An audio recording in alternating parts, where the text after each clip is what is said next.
میں ٹھنڈی ہوتی ہے، فریزر میں ٹھنڈی ہوتی ہے، فریج میں ٹھنڈی ہوتی ہے، وہاں ہاٹنگ نہیں ہے، وہاں کولنگ ہے، وہاں حرارت نہیں ہے، وہاں برودت ہے، وہاں گرمی نہیں ہے، وہاں ٹھنڈک ہے، وہاں جلانا نہیں ہے، وہاں ٹھنڈا کرنا ہے۔ اور بھائی بجلی تو گرم تھی، یہ ہیٹر میں جلا دیتی تھی، یہ فریج میں جمع کیوں دے رہی ہے؟ یہ ہیٹر میں جلا رہی تھی، یہ فریزر میں جمع کیوں دے رہی ہے؟ یہ اس کی ہاٹنگ کولنگ میں کیوں بدلی؟ اس کی گرمی نرمی، اس کی جو ہے نا گرمی ٹھنڈک میں کیوں بدلی؟ حرارت برودت میں تبدیل کیوں ہوئی؟ کہتے ایک ہی وجہ ہے کہ بجلی تو گرم تھی لیکن کمپریسر کا کمال ہے، فریج میں کمپریسر لگا ہوا ہے، کمپریسر کنورٹر ہے جو بجلی کی گرمی کو ٹھنڈک میں بدل دیتا ہے، حرارت کو برودت میں بدل دیتا ہے، گرمی کو سردی میں بدل دیتا ہے، آگ کو برف میں بدل دیتا ہے۔ یہ کام کمپریسر کا ہے کہ کمپریسر نے ویدر چینجنگ کی ہے، جس کی وجہ سے ہیٹر میں گرمی تھی، فریج میں ٹھنڈک آئی، کمپریسر نے تبدیل کیا، اس کی وجہ سے ٹھنڈک ملی۔ میں بلا تشبیہ و مثال دینے لگا ہوں، کوئی تشبیہ نہیں ہے، صرف قریب الاذہان کرنے کے لیے کہنے لگا ہوں۔ جلال الہی قرآن میں، ہیبت الہی قرآن میں، ہمارے لیے خشیت الہی قرآن میں، لیکن یہ قرآن گرم کلام تھا۔ ہم ڈائریکٹ سنتے تو وہی حال ہوتا جو موسیٰ علیہ السلام کا ہوا ہے، پر ویسے نہیں ہوا۔ یہ حضور کے سینے پہ آیا، نزل علی قلب محمد، حضور کے دل نے کلام الہی کے جلال کو اپنے اندر سے گزارا تو جلال جمال میں بدلا۔ گویا حضور کے سینے نے قرآن کی گرمی کو ٹھنڈک میں بدل کے تمہیں اور مجھے دیا ہے۔ تو وَنُنَزِّلُ مِنَ الْقُرْآنِ مَا هُوَ شِفَاءٌ۔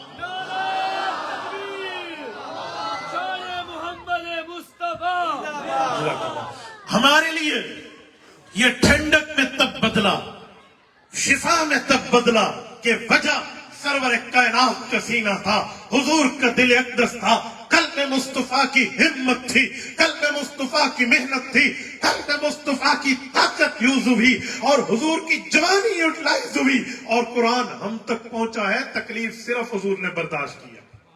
اور یہ میرا جواب حدیث کے ایک جملے کی تشریح پر مشتمل ہے، یہ بغیر حدیث کے نہیں ہے۔ میں صرف کامن سینس نہیں پیش کر رہا، عقلیات نہیں پیش کر رہا، بلکہ مسند احمد کو لیے حضرت ابوبکر صدیق رضی اللہ عنہ کے واسطے سے فرمان مصطفیٰ موجود ہے۔ اللہ کے رسول نے دنیا سے جاتے ہوئے حضرت ابوبکر صدیق کو مخاطب کیا اور ارشاد فرمایا، یا ابا بکر شیبتنی ہود و اخواتہا، ابو بکر سورت ہود اور اس جیسی قرآن کی صورتیں اتری ہیں، ان کے نزول نے تیرے نبی محمد الرسول اللہ کی جوانی کو بڑھاپے میں بدل دیا۔ یہ میرے نبی کا فرمان ہے، شیبتنی ہود و اخواتہا، اس نزول نے، اس کے اترنے نے، اس کلام کے آنے نے میرے نبی کی جوانی کو بڑھاپے میں بدلا ہے۔ بتلانے کا مقصد یہ ہے، جتنی وحی کی شدت تھی، حدت تھی، تکلیف تھی، جو بات بھی تھی، وہ قلب مصطفیٰ نے برداشت کیا ہے۔ تجھے اور مجھے قرآن شفا والا بنا۔ یہی بات سمجھانے کے لیے قرآن نے کہا، لو انزلنا هذا القرآن على جبل لرأيته خاشعا متصدعا من خشیت اللہ، کہ پہاڑ پہ اترتا تو پہاڑ ریزہ ریزہ ہو جاتا۔ اہل علم موجود ہے، یہ لرأيته خاشعا متصدعا کا معنی ریزہ ریزہ نہیں ہے، یہ بامہا کا معنی ہے، ورنہ لغوی معنی پہ آئے تو معنی اور ہے۔ ایک ہے تصدع، ایک ہے خشوع۔ تصدع کسے کہتے ہیں؟ قرآن کہتا ہے لرأيته خاشعا، یہ خاشعا خشوع سے نکلا ہے۔ خشوع کا اطلاق قرآن پاک کی کئی آیات میں ہے، الذین هم فی صلاتہم خاشعون۔ خشوع کا مطلب ہوتا ہے دل کا جھک جانا، نظر کا جھک جانا، ہمت کا اینڈ ہو جانا، اسے خشوع کہتے ہیں۔ تو قرآن میں ہے اگر پہاڑ پر قرآن آتا تو پہاڑ جھک جاتا؟ کیا مطلب؟ کیا پہاڑ میں فلیکسیبلٹی ہے؟ پہاڑ جھکتا ہے؟ پہاڑ کمر سیدھی کرتا ہے؟ نو، ایسے تو کچھ بھی نہیں ہے۔ تو پھر قرآن نے خشوع کیوں کہا ہے؟ مطلب کچھ اور ہے۔ مطلب یہ ہے کہ تم پہاڑ کو بڑا استقامت کی علامت و استعارہ سمجھتے ہو کہ پہاڑ میں بڑی طاقتیں ہیں، سنیں ہوگی جتنی ہوگی، لیکن اللہ کا کلام آئے گا تو پہاڑ بوجھ نہیں اٹھا پائے گا، گویا اس کی آنکھیں اور اس کا دعویٰ جھک جائے گا۔ یہ لرأيته خاشعا۔ اگلا لفظ ہے متصدعا۔ یہ تصدع کسے کہتے ہیں؟ اللہ نہ کرے کسی جگہ گیس کا سلنڈر بلاسٹ ہو جائے، جب بلاسٹنگ ہوتی ہے، جب گیس کا سلنڈر پھٹتا ہے، یا اس طرح آپ کسی میزائل، کسی بم، کسی مارٹر گولے کی مثال لیجئے، جب وہ پھٹتا ہے تو کبھی باہر کی گرمی سے نہیں پھٹتا، وہ ہمیشہ اندر کی گیسز سے پھٹتا ہے، اندر کی کیمیکل سے پھٹتا ہے، اندر کی ٹیکنالوجی سے بلاسٹ ہوتا ہے، اس کے اندر ایسی گیسز جمع ہو جاتی ہیں، ایسی اس کی طبیعت میں حدت آ جاتی ہے کہ وہ بلاسٹمنٹ کے قریب آ جاتا ہے، اس وجہ سے وہ پھٹتا ہے۔ تو رب نے بتایا اگر پہاڑ پہ ڈائریکٹ میں قرآن بھیجتا تو متصدع پہاڑ بوجھ نہ اٹھاتا، وہ اس بوجھ کی وجہ سے پھٹ جاتا۔ ہم اس کا ترجمہ کرتے ہیں ریزہ ریزہ ہو جاتا، ورنہ الفاظ کا ترجمہ ریزہ ریزہ نہیں ہے، یہ با محاورہ معنی ہے۔ محاورے کا مطلب کیا ہوتا ہے؟ محاورے کا مطلب ہے لفظ اور ہو، مطلب اور ہو۔ بعض اوقات لفظ اور بولا جاتا ہے اور مطلب کوئی اور ہوتا ہے۔ میں سمجھانے کے لیے کہتا ہوں ہر لفظ کا ہر جگہ معنی کیا جاتا ہے۔ آپ کو میری بات سمجھ آ رہی ہے؟ میں کوشش کر رہا ہوں علمی لہجہ عوامی بات میں بات کی خدمت میں کروں۔ ایک لفظ و مطلب بدل جاتا ہے۔ آپ کہیں گے کیسے؟ یہ میرے ہاتھ میں مائک ہے اور یہ دو ہمارے سامنے، دو ادھر اور ایک ادھر اور ادھر، یہ اسپیکر لگے ہوئے ہیں۔ کیا لگے ہوئے ہیں؟ بولیے۔ میں یہاں جملہ کہتا ہوں کہ اسپیکر 2 نمبر ہے، حالانکہ بھائی کا اسپیکر ٹھیک ہے، میں صرف سمجھانے کے لیے کہنے لگا ہوں بھائی اسپیکر 2 نمبر ہے۔ اگر میں یہ جملہ کہوں تو کیا مطلب ہوگا کہ کون سے اسپیکر 2 نمبر ہے؟ یہ والا۔ اور اگر اسی لفظ کو کہیں اور بولا جائے، مثلا قائد ملت اسلامیہ، امام انقلاب حضرت مولانا فضل الرحمان حافظ الرحمان قومی اسمبلی میں ٹھہر کے کہیں اسپیکر 2 نمبر ہے، تو مانا کیا ہوگا؟ بولتے نہیں ہیں۔ میں لفظ کا مطلب بتا رہا ہوں نا کہ لفظ کا معنی چینج ہو جاتا ہے، میننگ کی ڈائریکشن چینج ہو جاتی ہے۔ ایک لفظ کہیں اور بولا جائے تو مطلب بدل جاتا ہے۔ وہاں بولے اسپیکر 2 نمبر ہے تو وہ جو کسٹوڈین آف دا ہاؤس ہوتا ہے، وہ ایم ایل اے جو سب کو کنٹرول کر رہا ہوتا ہے، وہاں وہ مراد ہوگا۔ تو اسی لیے محاورے کے طور پہ لفظ کا معنی بدل جاتا ہے۔ تو لَرَأَيْتَهُ خَاشِعًا مُتَصَدِّعًا مِّنْ خَشْيَةِ اللَّهِ، قرآن نے بھی یہی کہا کہ اگر پہاڑ پہ آتا تو پہاڑ ریزہ ریزہ ہو جاتا۔ اور کس پہاڑ پہ؟ آپ کہیں گے پتہ نہیں کسی مکے کے پہاڑ کی بات ہوئی ہوگی۔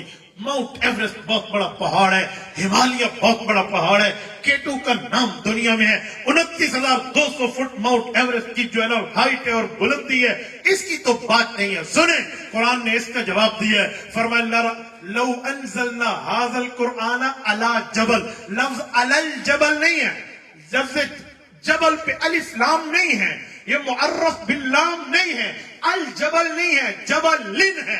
ایک ہوتا ہے الجبل، ایک ہوتا ہے جبل لن۔ جب یہ لام پہ 2 زیریں آئی ہیں، اسے تنوین تنکیر کہتے ہیں، جس کو انگلش میں کہتے ہیں کہ یہ پراپر ناؤن نہیں ہے، کامن ناؤن ہے، نکرہ ہے، معرفہ نہیں ہے۔ اور علماء کا پڑھانے میں اصول ہے کہ نکرہ عموم پہ دلالت کرتا ہے۔ تو لو انزلنا هذا القرآن على جبل، اور دنیا کے لوگوں تم دنیا کے کسی کونے کا، کسی ایریا کا، کسی جگہ کا کوئی پہاڑ لے کر آؤ، وہ اللہ کے کلام کے سامنے نہیں ٹھہر سکے گا۔ اب پوری گفتگو کا خلاصہ دینے لگا ہوں، سنیں۔ جب پوری دنیا کے پہاڑ نہیں ٹھہر سکیں گے، اللہ کے کلام کے مقابلے میں برداشت نہیں کر پائیں گے، اڑ جائیں گے، تو بتاؤ کس سینے نے قرآن کو برداشت کیا؟ بولیے بولیے، آپ کا جواب آنا چاہیے، کس سینے نے قرآن کو برداشت کیا؟ محمد الرسول اللہ کے سینے نے۔ تو اب طے ہو گیا مسلمانوں، آج ہم یہ طے کر لیں کہ ہم نبی کے عاشق ہونے کے دعوے دار ہیں، نبی کے محب ہونے کے دعوے دار ہیں۔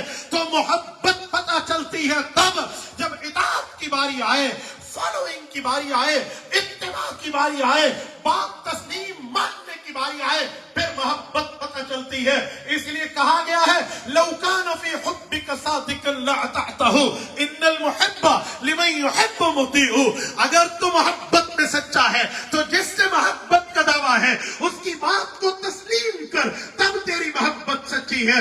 میرے دوستو، میرے نبی نے، ہمارے نبی نے یہ تکلیف قرآن کے نزول کی برداشت کی، قرآن کے وصول کی برداشت کی، قرآن کے اخذ کی برداشت کی, قرآن کی تعلیم کی تکلیف برداشت کی. جو پہاڑ نہ اٹھا سکے وہ سینے مصطفیٰ نے اٹھایا, اپنی جوانی بڑھاپے میں بدلی. کس لیے, کس بنیاد پہ, کن لوگوں کے لیے؟ ہمارے لیے, ہماری اولاد کے لیے, ہماری نسل کے لیے, ہمارے پیپل جوان کے لیے.